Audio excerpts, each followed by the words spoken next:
नमस्कार मित्रांनो, आपला पोशिंदा या आपल्या यूट्यूब चॅनलवर तुमचं स्वागत. कांद्याचे भाव 3,000 होणार का? नाफेड किती खरेदी करणार आणि जागतिक युद्धाचा आपल्या निर्यातीवर नेमका काय परिणाम झाला? अफवा बाजूला ठेवून बंदरावरील वास्तव आणि सरकारी तुलनेत आकडेवारी काय सांगते हे जाणून घेऊया. तांबड्या समुद्रातील संकटामुळे जहाजांना लांबचा वळसा घालून जावा लागतोय. यामुळे वाहतूक खर्च वाढला आहे. ज्या कंटेनरचे भाडे पूर्वी $800 ते $1,000 होते ते आता $4,000 ते $6,000 पर्यंत पोहोचलं आहे. वाहतूक खर्च 5 ते 6 पटीने वाढल्यामुळे भारतीय कांदा परदेशात महाग झाला आहे. परिणामी निर्यातदार माल उचलायला घाबरतोय. जोपर्यंत हा तणाव कमी होत नाही तोपर्यंत निर्यातीची गती मंदच राहील. केंद्र सरकारने या वर्षासाठी एकूण 5 लाख मेट्रिक टन कांदा खरेदीचे वपस्टॉक उद्दिष्ट ठेवले आहे. यापैकी पहिल्या टप्प्यात 2 लाख टनांची खरेदी नाफेड आणि NCCF मार्फत सुरू करण्याचे निर्देश दिले आहेत.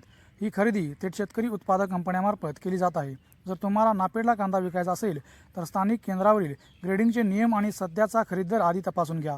शेतकरी संघटना 3,000 रुपये भावाची मागणी करत आहेत, पण यामध्ये सर्वात मोठा तांत्रिक अडथळा आहे 40% निर्यात शुल्क. सरकारने निर्यात बंदी उठवली असली तरी या 40% शुल्कामुळे भारतीय कांदा आंतरराष्ट्रीय बाजारात महाग पडतो. जोपर्यंत सरकार हे 40% शुल्क पूर्णपणे रद्द करत नाही किंवा त्यात मोठी सवलत देत नाही तोपर्यंत देशांतर्गत बाजारात व्यापाऱ्याकडून 3,000 रुपयेचा भाव मिळणे कठीण दिसत आहे.